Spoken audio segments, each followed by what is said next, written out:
What's the biggest promise your parents broke? My mom used to make this one promise to me literally every single day. I was 9 when my dad left us, and I remember how she'd kneel down to my level, take my face in her hands, and swear she would never abandon me like he did. She'd say it was always gonna be us against the world. Always. That was her word. Always. I believed her because WTF else was I supposed to do? I was a kid and she was my entire universe after dad disappeared. We were broke of living in this tiny apartment with paper-thin walls, but she'd make these little rituals to keep us going. Friday night ice cream no matter what. Stupid dance parties in the kitchen when I got good grades. She'd write these little notes and stick them in my lunchbox with drawings of us as stick figures holding hands. The thing about broken promises is sometimes they break in slow motion. It wasn't like she just woke up one day and said, "Hey, I'm done being your mom." It was more like she faded away in pieces while still physically being there. I didn't even notice at first. It started when I was 14, and she met Russell. He was different, according to her. All her other boyfriends were these short-term disasters that would hang around for a few weeks, then ghost. But Russell stuck. He had this way of talking to her like she was the most fascinating person alive. I get it. My mom is pretty and funny when she wants to be. But there was something about him that made me uneasy from day one. He never did anything obviously wrong. That's what made it so hard to explain to anyone. He was just there, taking up all the oxygen, taking up all of her. Our Friday ice cream nights became date nights, where I'd be left alone. The little note stopped.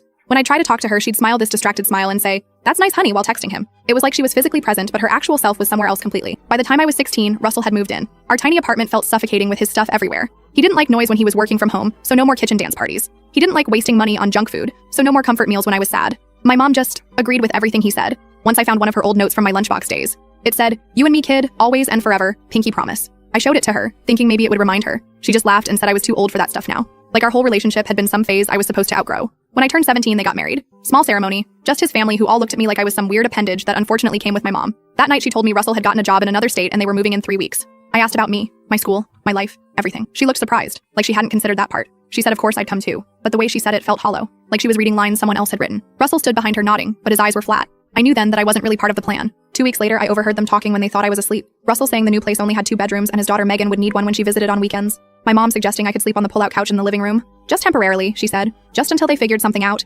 Russell said no. Said it would be uncomfortable for everyone. Said maybe it was time I learned some independence anyway. Said his friend Ellis had a room for rent in his house and wouldn't that be perfect? My mom was quiet for so long I thought maybe she'd stand up for me. Then she just said, "You're right," in this defeated voice I'd never heard before. The next day, she sat me down and told me I wouldn't be coming with them. She'd arranged for me to stay with Ellis. This guy I'd met maybe twice at their wedding. She'd pay my rent until I finished high school. She said it like she was doing me this huge favor. I just stared at her. This woman who had promised every single day for years that she would never abandon me, who had built our entire relationship on being different from my dad. And now she was doing the exact same thing, only somehow worse because she was pretending it wasn't abandonment. I asked her about her promise. She got this irritated look and said I was being dramatic, that she wasn't abandoning me, she was helping me become independent, that I couldn't expect her to put her life on hold forever, that Russell needed her too, that I was almost an adult anyway. The day they left, she hugged me outside Ellis's house, told me she loved me, asked me not to make this harder than it needed to be. I couldn't even cry. I just felt hollow. She got in the car with Russell and they drove away. She texted me later that night saying they'd arrived safely, like we were distant relatives. It's been almost 2 years. She stopped calling me, stopped wishing me happy birthday.